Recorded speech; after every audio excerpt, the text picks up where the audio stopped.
বিদেশ থেকে পরিবারের জন্য 3-4টা মোবাইল কিভাবে নিয়ে আসবেন এই নিয়ে অনেকে চিন্তার মধ্যে থাকেন। কারণ নাই, আমার মতো বুদ্ধি খাটাইবেন, 3-4টা মোবাইল পরিবারের জন্য নিয়ে আসবেন, এয়ারপোর্টে আপনাকে ধরতে পারবো না। কেটলি দেখতে হইতেছে, মোবাইল আনছি, কেমনে ঢুকাইছি এটা আপনাদের দেখাইতেছি। মোবাইলটা কিভাবে ঢুকাইলাম এই দেখেন, কাপড় দেওয়া আছে এর মধ্যে। আসসালামু আলাইকুম ওয়া রাহমাতুল্লাহ। সবাই কেমন আছেন? আলহামদুলিল্লাহ, আমিও ভালো আছি।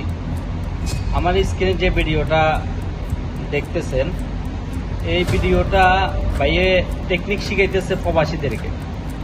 প্রবাসীরা তো টেকনিক আরো আগের থেকে শিখায় বইয়া রয়েছে।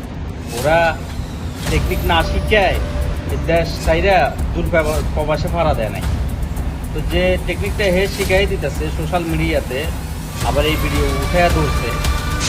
যখন এয়ারপোর্ট কর্তৃপক্ষর চোখে ভিডিওটা পড়বে, তখন এয়ারপোর্ট কর্তৃপক্ষ প্রবাসী ভাইদের গাইডগুলা ফাইরা সিরা এসব মেকিং ধামার জিনিসগুলো খোঁজার জন্য তন্ন তন্ন করে সবকিছু চেক করবে, খুলে ফাট টু ফাট।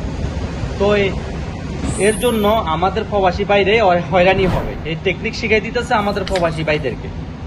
তো এটা আসলে আমরা কিছু বালফাক না লোকের কারণে আমরা প্রবাসীরা আজ প্রতিনিয়ত ধোঁকা খাইতেছি বা জায়গায় জায়গায় আমরা ঠকতেছি। তো ভাই, আপনাকে রিকোয়েস্ট করবো, প্রবাসী ভাইরা এগুলো জানেন, আপনি যে ভিডিওটা উঠে ধরছেন এটার মাধ্যমে আপনি প্রবাসী ভাইদেরকে ক্রিমিনাল বানাই দিতেছেন।